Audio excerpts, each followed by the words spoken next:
Bangladesh premier league বিপিএলের পরে মৌসুমে ঢাকা দলের মালিকানা বদলে যায়। ফ্রান্স আইজিটির নতুন মালিক হচ্ছেন চিত্রনায়ক শাকিব। কোম্পানি রিমাক্স হার্লারের রূপালী পর্দার জগৎ থেকে এবার ক্রিকেট আঙ্গনে নাম লিখেছেন তিনি। শাকিবের কোম্পানি তরফে ঢাকা ফ্রান্স আইজিটি কেনার বিষয়টি নিশ্চিত করেছেন বাংলাদেশ ক্রিকেট বোর্ড বিসিবি সূত্র। তারা জানিয়েছেন ইতিমধ্যেই সাইনিং মার্নিং সহ কেনার আনুষ্ঠানিক প্রক্রিয়া সম্পন্ন হয়েছে। প্রসাধনী ও হোম কেয়ার পণ্যের প্রতিষ্ঠাতা রিমাক্স হার্লারের কোম্পানিটির পরিচালক ঢাকা চলচ্চিত্রের কিং খান শাকিব। এবার দেশের সবচেয়ে বড় ঘরোয়া টি-20 টুর্নামেন্ট যুক্ত হচ্ছেন বাংলাদেশের সিনেমার সুপারস্টার শাকিব। বিপিএলে বেশ কয়েকবার ঢাকা ফ্রান্স আইজিটির মালিকানা পরিবর্তন হয়েছে, এবারও ব্যতিক্রম ঘটল না।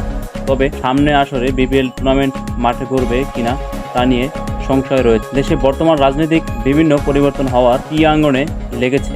ইতিমধ্যেই বিসিবি সভাপতি নাজমুল হাসান পাপন পদত্যাগ করতে রাজি হয়েছে। দেশের রাজনৈতিক পট পরিবর্তনের সাথে সাথে আঙ্গনে লেগেছে পরিবর্তন হওয়ার ঢল। বাংলাদেশে প্রিমিয়ার লিগ বিপিএল কিছু দলের মালিকানাও বদলে যাচ্ছে। ঢাকা ফ্রান্স আইজিটির নতুন মালিক চিত্রনায়ক শাকিব খান, কোম্পানির রিমাক্স হার্লার। সো প্রিয় ভিউয়ার্স, ভিডিওটি আপনার কাছে কেমন লাগলো অবশ্যই কমেন্ট করে জানাতে ভুলবেন না। আপনি যদি আমার এই চ্যানেলে নতুন হয়ে থাকেন অবশ্যই চ্যানেলটি সাবস্ক্রাইব করে দেবেন এবং পাশে থাকা বেল আইকন প্রেস করে দেবেন।